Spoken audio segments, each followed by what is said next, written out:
Mary Prince was a Bermudian woman born into slavery in Bermuda. The published story of her slavery was the first account of the life of a black woman to be published in England, and the book had a galvanizing effect on the anti-slavery movement.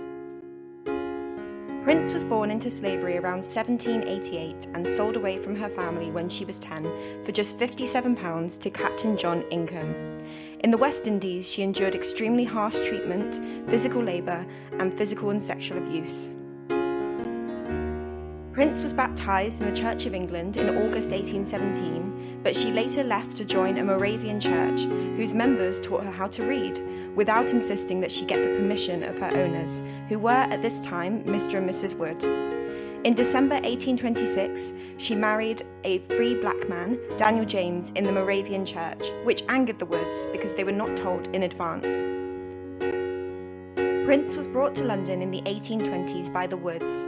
Slavery was still legal in the West Indies, but no longer in Britain itself at this time. So, once in London, Prince tried to leave Mr. and Mrs. Wood and went to the Anti-Slavery Society.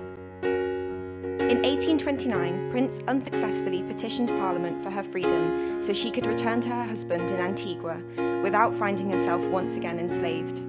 She told her life story to abolitionist sympathisers, narrated by author Susanna Strickland, and it was published in 1831 as The History of Mary Prince. Strickland was careful to write Prince's story in standard English and to arrange it to make it acceptable to the British public.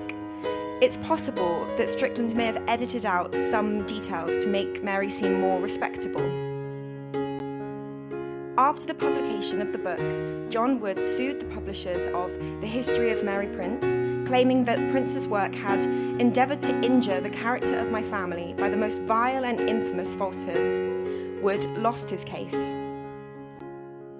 The autobiography had a tremendous impact, published when campaigns to support slavery continuing in the Americas and the Caribbean were at their height.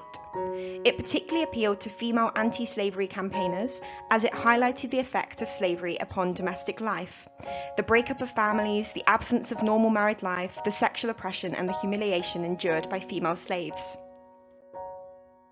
Prince's account was also used by Thomas Pringle, the leader of the Anti-Slavery Society, to put pressure on Parliament. Modern-day scholars consider it a classic because it provides a rare glimpse into the life of a female slave and is an example of early Black Atlantic literature. Though Prince played an important part in the anti-slavery campaign of the 1830s, she was not looked upon as a campaigner in her own right. Even her supporters, who included many middle-class women, did not consider her an equal and did not invite her to join their societies.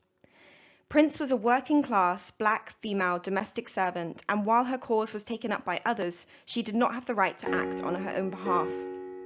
In 2007, to mark 200 years since transatlantic slavery was abolished, a plaque was unveiled in Bloomsbury, where she once lived, to recognise the author's crucial role in the abolition campaign.